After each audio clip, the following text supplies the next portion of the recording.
ಅಕ್ರಮ ಬಾಂಗ್ಲಾದೇಶಿಗಳು ಅಂತ ಹೇಳಿದ್ರೆ ಅವ್ರು ಬಂದಿರೋದೇ ಅಕ್ರಮವಾಗಿ. ಆ ಸ್ಥಳಗಳಿಗೆ ಹೋಗೋದು ಅಂತ ಹೇಳಿದ್ರೆ, ಅವರ ಅಕ್ರಮ ವಾಸವನ್ನ ರಿವೀಲ್ ಮಾಡೋದು ಅಂತ ಹೇಳಿದ್ರೆ ಅದು ನಿಜಕ್ಕೂ ಕೂಡ ಜೀವದ ಹಂಗು ತೊರೆದು ಮಾಡುವಂತ ರಿಪೋರ್ಟಿಂಗ್ ಅದು. ರಿಪಬ್ಲಿಕ್ ಕನ್ನಡ ಅಂತ ಡೇಂಜರಸ್ ಜಾಗಗಳಿಗೆ ಹೋಗಿ ಅವ್ರು ಎಲ್ಲಿದ್ದಾರೆ, ದೇಶಕ್ಕೆ ಮಾರಕವಾಗಿರುವಂತ ಈ ಬಾಂಗ್ಲಾದೇಶಿಗರು ಎಲ್ಲಿದ್ದಾರೆ ಅನ್ನೋದ್ರ ಬಗ್ಗೆ ನಾವು ಈಗ ರಿವೀಲ್ ಮಾಡಿದೀವಿ. ನುಸುಳುಕೋರರ ಸಾಮ್ರಾಜ್ಯಕ್ಕೆ ನಾವು ನುಗ್ಗಿದ್ದೀವಿ. ಎಲೆಕ್ಟ್ರಾನಿಕ್ ಸಿಟಿಯ ಹುಲಿಮಂಗಲದ ಪೋಡು ಗ್ರಾಮಕ್ಕೆ ನಾವು ಭೇಟಿ ಕೊಟ್ಟಾಗ ರಿಪಬ್ಲಿಕ್ ಕನ್ನಡ ಎಂಟ್ರಿ ಕೊಡ್ತಾ ಇದ್ದಂತೆ ನಮ್ಮ ಗುರುತವರಿಗೆ ಪತ್ತೆ ಆಗಿದ್ದರಿಂದ ಎಸ್ಕೇಪ್ ಆಗಿದ್ದಾರೆ. ಮನೆಗೆ ಬೀಗ ಹಾಕಿ ಓಡಿ ಹೋಗಿದ್ದಾರೆ ಬಾಂಗ್ಲಾದೇಶಿಗಳು.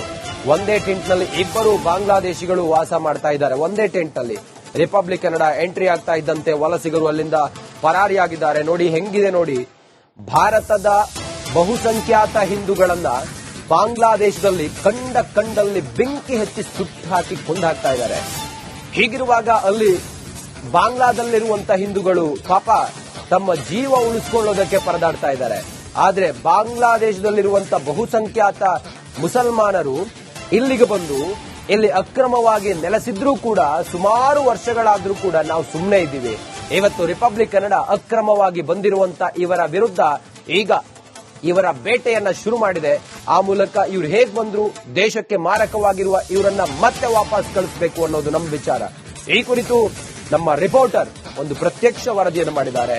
ಬನ್ನಿ ನೋಡೋಣ. ಬೆಂಗಿಪುರ ಪೋರ್ಟ್ ಗ್ರಾಮದಲ್ಲಿದ್ದೇನೆ. ಈ ಒಂದು ಮನೆಯಲ್ಲಿ ಇಬ್ಬರು ಬಾಂಗ್ಲಾದೇಶರಿದ್ದಾರೆ. ಜಸ್ಟ್ ನಾವು ಬರೋದ್ ನೋಡಿ ಓಡಿ ಹೋಗಿದ್ದಾರೆ. ಲಾಕ್ ಮಾಡ್ಕೊಂಡಿದ್ದಾರೆ. ದೃಶ್ಯದ ನೋಡ್ತಿರ್ಬೋದು, ಲಾಕ್ ಮಾಡ್ಕೊಂಡು ಹೋಗಿದ್ದಾರೆ. ಒಂದ್ ಕಡೆ ಅಕ್ರಮವಾಗಿ ಬಾಂಗ್ಲಾದೇಶದವರು ಸಿಲಿಕಾನ್ ಸಿಟಿಯಲ್ಲಿ ಇಡೀ ಸುತ್ತ ಎಲ್ಲಿ, ಯಾಕಂದ್ರೆ ಪ್ರಮುಖ ಏರಿಯಾಗಳಲ್ಲಿ ಇದ್ದಾರೆ. ಹೀಗಾಗಿ ಇವ್ರನ್ನೆಲ್ಲ ಒದ್ದು ಓಡಿಸಬೇಕು ಎಂಬುದು ಹಿಂದೂಪರ ಸಂಘಟನೆ ಆಗ್ರಹವಾಗಿದೆ. ನಾವು ಬರೋದ್ ನೋಡಿ ಸದ್ಯಕ್ಕೆ ಈಗ ಡೋರ್ ಲಾಕ್ ಹಾಕಿದ್ದಾರೆ. ಈಗ ಕೀ ಹಾಕಿ ಓಡಿ ಹೋಗಿದ್ದಾರೆ. ಇಲ್ಲಿ ಮಾತಾಡಿಸ್ತೀನಿ. ಕಿತ್ನಾ ಲೋಗ ಆತ ಬಾಂಗ್ಲಾದೇಶ್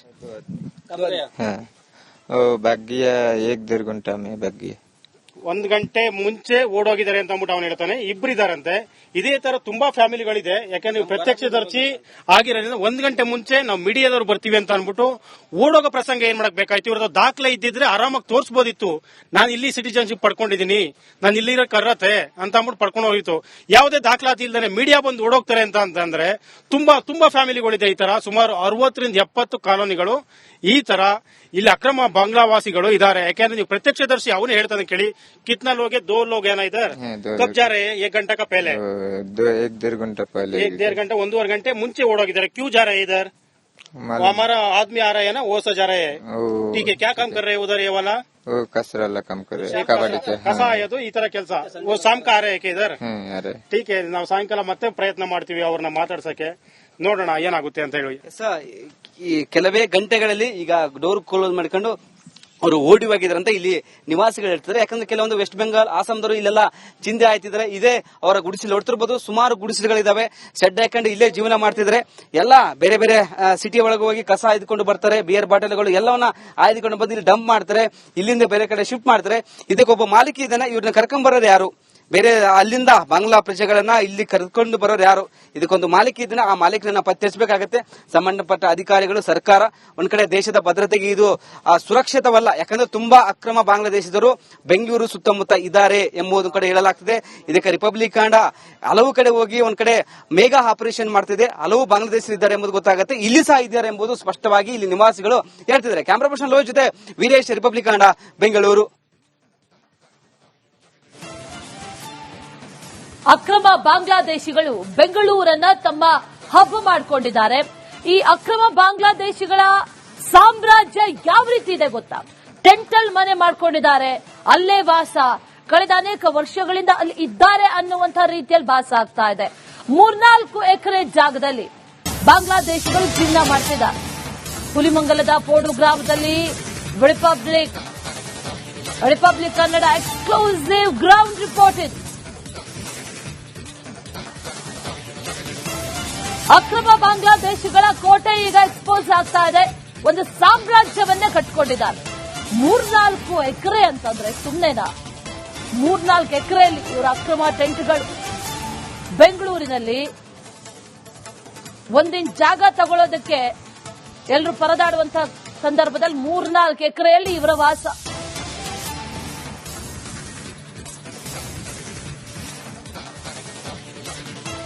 ಸಿಲಿಕಾನ್ ಸಿಟಿಯಲ್ಲಿ ಸುತ್ತಮುತ್ತ ಅಕ್ರಮ ಬಾಂಗ್ಲಾದೇಶರು ಇದ್ದಾರೆ. ರಿಪಬ್ಲಿಕ್ ನಿರಂತರವಾಗಿ ವರದಿ ಮಾಡ್ತಿದೆ, ಸರ್ಕಾರ ಎಚ್ಚರಿಸುವ ಕೆಲಸ ಮಾಡ್ತಿದೆ. ಹೀಗಾಗಿ ಕೇಂದ್ರ ಸರ್ಕಾರ, ರಾಜ್ಯ ಸರ್ಕಾರ ಬರಬೇಕಾಗತ್ತೆ, ಸ್ಥಳಕ್ಕೆ ಬಂದು ಪರಿಶೀಲನೆ ಮಾಡಬೇಕಾಗತ್ತೆ. ಯಾಕಂದ್ರೆ ಸುತ್ತಮುತ್ತ ಬಾಂಗ್ಲಾದೇಶ ಇದ್ದಾರೆ. ಈಗ ಪೋಡು, ಯಾಕಂದ್ರೆ ಎಲೆಕ್ಷನ್ ಪೋಡು ಎಂಬ ಗ್ರಾಮದಲ್ಲಿದ್ದೇನೆ. ನೋಡ್ತಿರಬಹುದು, ಇಲ್ಲಿ ಎಲ್ಲ ಅಕ್ರಮ ಬಾಂಗ್ಲಾದೇಶರು ಇದ್ದಾರೆ ಎಂಬುದು ಕಡೆ ಆರೋಪ. ಹಿಂದೂ ಪರ ಸಂಘಟನೆಗಳು ಒಂದ್ ಕಡೆ ಗಂಭೀರ ಆರೋಪ ಮಾಡ್ತಿದ್ರೆ, ರಿಪಬ್ಲಿಕ್ ಹೋಗಿ ಒಂದ್ ಕಡೆ ಮನೆಗಳನ್ನ ಪರಿಶೀಲನೆ ಮಾಡಿದಾಗ ಇಲ್ಲಿ ಅಕ್ರಮವಾಗಿ ಬಾಂಗ್ಲಾದೇಶರು ಇದ್ದಾರೆ. ಏನು ನಾವು ಬಂದ ತಕ್ಷಣವೇ 1 ಗಂಟೆ ಒಳಗಡೆ ಅವರು ಇಲ್ಲಿಂದ ಓಡಿ ಹೋಗಿದ್ದಾರೆ ಎಂಬುದು ಇಲ್ಲಿನ ನಿವಾಸಿಗಳು, ಯಾಕಂದ್ರೆ ಕೆಲವೊಂದು ವೆಸ್ಟ್ ಬೆಂಗಾಲ್ ನಿವಾಸಿಗಳಿದ್ದಾರೆ, ಅವರು ರಿಪಬ್ಲಿಕ್ ಸ್ಪಷ್ಟಪಡಿಸಿದ್ದಾರೆ. ಸುಮಾರು ಜನ ಇಲ್ಲೆಲ್ಲ ಸುತ್ತಮುತ್ತ ನಿವಾಸಿಗಳು ಇರ್ತಿದ್ರೆ ಸುಮಾರು ಜನ ಇದ್ದಾರೆ ಸರ್, ಅಕ್ರಮ ಬಾಂಗ್ಲಾದೇಶರು.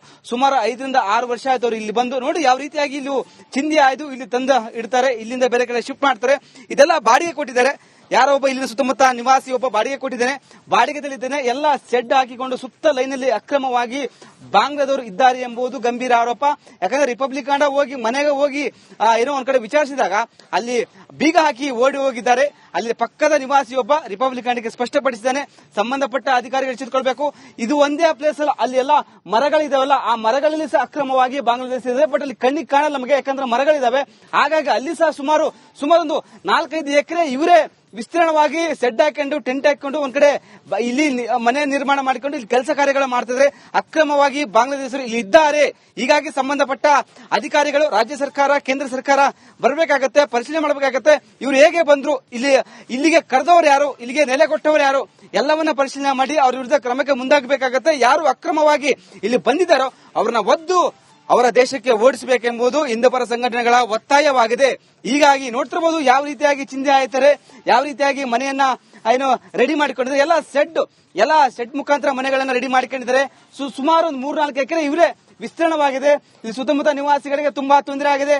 ಕಳ್ಳತನ ಪ್ರಕರಣಗಳು ಜಾಸ್ತಿ ಆಗಿದೆ, ಮತ್ತೆ ಅತ್ಯಾಚಾರ ಪ್ರಕರಣಗಳು ಜಾಸ್ತಿ ಆಗಿದೆ. ಸಂಬಂಧಪಟ್ಟ ಪೊಲೀಸ್ ಇಲಾಖೆ, ಗೃಹ ಇಲಾಖೆ ಎಲ್ಲರೂ ಎಚ್ಚೆತ್ತುಕೊಳ್ಬೇಕಾಗತ್ತೆ. ಈ ಒಂದು ಅಕ್ರಮ, ಯಾರು ಅಕ್ರಮ ಬಾಂಗ್ಲಾದೇಶರು ಇದ್ದಾರೋ ಅವ್ರನ್ನೆಲ್ಲ ಒದ್ದು ಓಡಿಸಬೇಕು ಎಂಬುದು ಕಡೆ ಒತ್ತಾಯ. ಯಾಕಂದ್ರೆ ಬಾಂಗ್ಲಾದಲ್ಲಿ ಹಿಂದೂಗಳ ವ್ಯಕ್ತಿಗಳನ್ನ ಕೊಲೆ ಮಾಡ್ತಿದ್ರೆ, ಆ ಒಂದು ದೃಷ್ಟಿಯಿಂದ ಇವರು ಅಕ್ರಮವಾಗಿ ಇದ್ರೆ ದೇಶಕ್ಕೆ ಮಾರಕ. ಹೀಗಾಗಿ ಮುಂದೊಂದು ದಿನ ಅವರು ದೇಶಕ್ಕೆ ತುಂಬಾ ಮಾರಕ ಆಗತ್ತೆ. ಇವತ್ತು 10 ಜನ ಬರಬಹುದು, ನಾಳೆ 20 ಜನ ಬರಬಹುದು, 3ನೇ ದಿನ 30 ಜನ ಬರಬಹುದು.